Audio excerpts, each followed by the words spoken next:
I want to take a moment to acknowledge that the Santa Cruz Mission State Historic Park stands on the land of the Awaswas people, speaking people of the Weepy tribe, who were the original stewards of this region. I want to recognize the indigenous peoples of the past and the present, and appreciate the opportunity to steward, to work, to learn, and to interpret on their traditional homelands. Welcome to Daily Life in the Mission. Welcome, fourth graders. And if you have questions, my moderator Paul is on board. You there, Paul?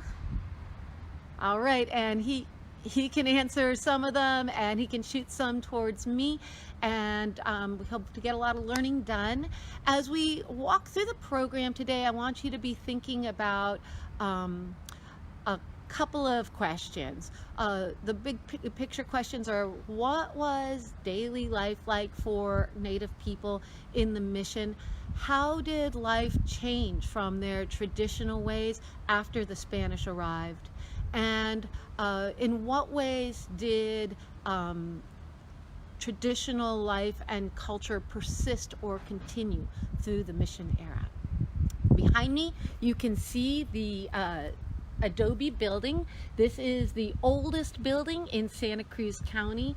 It's the only building that's still standing that was part of the Santa Cruz mission, because remember, a mission was more than just a church. This was not a church.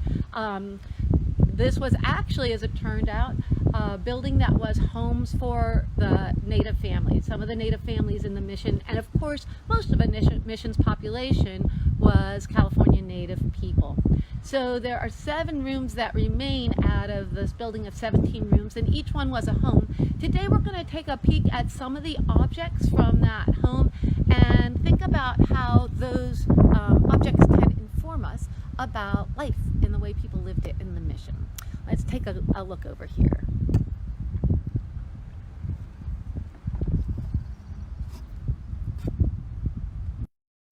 All right, moving our camera around, giving you a view of some of the grounds.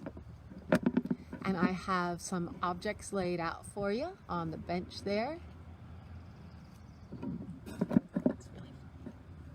Yeah, I don't know. Okay, we'll be taking a close-up look at some of those in just a couple minutes here. Let's see if we can get focused in. Oh, there. Our camera didn't like coming out of the shade, I think.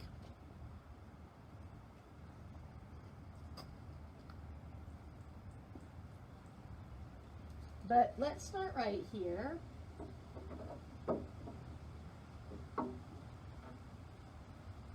With an object, and I realize I'm gonna play with the camera a little bit more before we get started, but you can look at this object. You know what it's used for.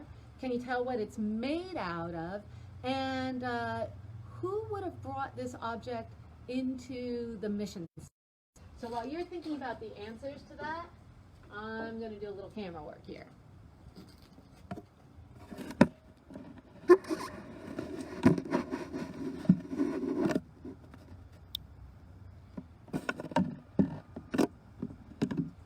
All right, that might make us a little bit happier.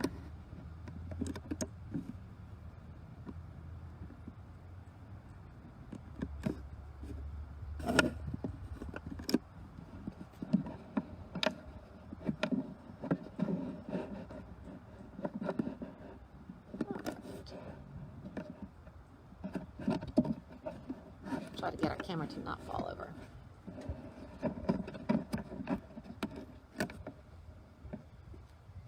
All right, so we were looking at this object, and it is often called a pestle. And if you've got a chance to think about what it's made out of, it's rock. This one is basalt, and there's a wide part and a narrow part. You might do pounding with one end and grinding with the other. And what are we grinding and pounding? Well, largely acorns, right? So this is a food making tool. and it's used in conjunction with some kind of a mortar or a rock bowl. And so if it was acorns that were in there, you'd be pounding the acorns, and after getting the shells off and the husks, making it into a fluffy, soft flour that would eventually be acorn soup or acorn cakes or something like that. So the mortar and pestle are examples of traditional California lifeways that we still find in use in the missions. Now I've gotten to do some more fancy camera work. I think I'm going to get it this time though. Let's see. And we're going to focus on that object down there. And take a look at that. Are you seeing what it is? And do you have any guesses about what group would have brought this type of tool into the mission? So here we have another food tool, and this one looks a little bit similar to our pestle, but you see it has really flat sides. So it's going to have another name. This is really a grinding tool called a mono very often, and you might use the edges a little bit for opening up the kernels, but largely it's used for grinding. And instead of the bowl mortar, we have a flat slab. And sometimes we see slabs and grinding tools like this as traditional California native tools, but the way it's raised up off the ground here on these legs tells us that it's a tool that would have come from the Mesoamerican tradition from Mexico. And not so many acorns being ground anymore. You know what we're grinding now? A lot of corn. So corn is now a foodway that's a basic part of mission life. We see both the mono and batate and the mortar and pestle being used side by side during mission life. Mission life is a blending of cultures. All right, let's look at another object.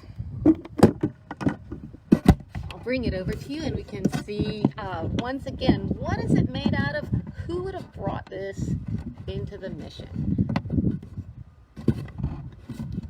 Here we go. Okay, this one's kind of big and heavy, but you can see it. And of course what I have here is just a big blanket. What material would it be made out of? Any guesses out there? So this is wool. There were also some textiles, some materials that were being made out of cotton. And whose tradition is this? Who brought this kind of technology into mission life? This is something that was brought by the Spanish, especially if we're talking about sheep's wool. The sheep themselves were brought by the Spanish on ships from Europe to this continent. And so here we have this blanket. Every native person, we will sometimes use the word neophyte for native people who lived in the mission who had gone through the conversion. A neophyte was issued a blanket, and people might also use this as a shawl or a serape. Women who were expert basket makers use their skills to become really proficient and great at making textiles. So this was a really big industry during the mission times, and this is an object that we would often have found in a few of them in a home.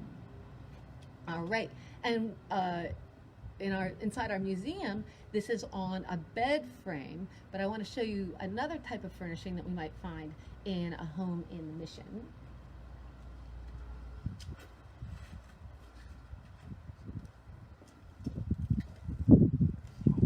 So this is a mat, and the name for it is petate, which comes from a Nahuatl word or an Aztec word. And in fact, this is a tradition that comes from way back, even in Montezuma's time. You would use a petate for a sleeping or sitting mat for furnishing in a home. And you can see it's made out of woven fibers.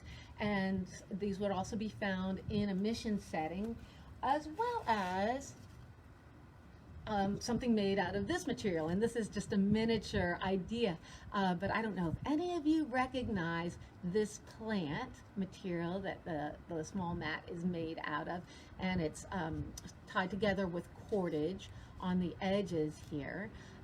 This is tule. So this is a tule mat, and whose tradition, who would have brought tule mats for sleeping and sitting? That would be Ohlone people, Yokuts people, California Native people.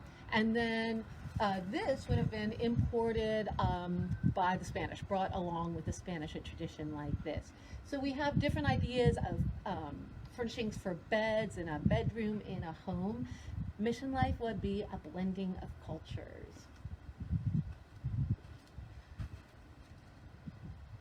All right, adding to that, here's kind of a fun one over here. Have you seen something like this before? It's made out of metal. Who brought this into the mission tradition? Of course, it would be the Spanish, because they're bringing metal. And the shape of this one is kind of unique, kind of special. There was a particular purpose for this in the mission times, in the mission life. And it might be familiar to you that maybe there's an adult in your household who would say, oh, I can't possibly start my day without a cup of, in my household it's coffee, and that's what I say. But during the mission times for the Spanish, their tradition was to start the day off with a cup of hot chocolate. And so these are chocolate pots, and in fact we find a lot of them in the neophyte villages, in the housing, and it indicates that this was a ritual that some of the native people here took on and participated in. So this would be the tool to mix it up and get it frothy. Bate chocolate is what we say now. And they didn't have chocolate bars back then. They had a liquid chocolate, and it's probably a little bit more bitter than what we're used to, but it's very delicious.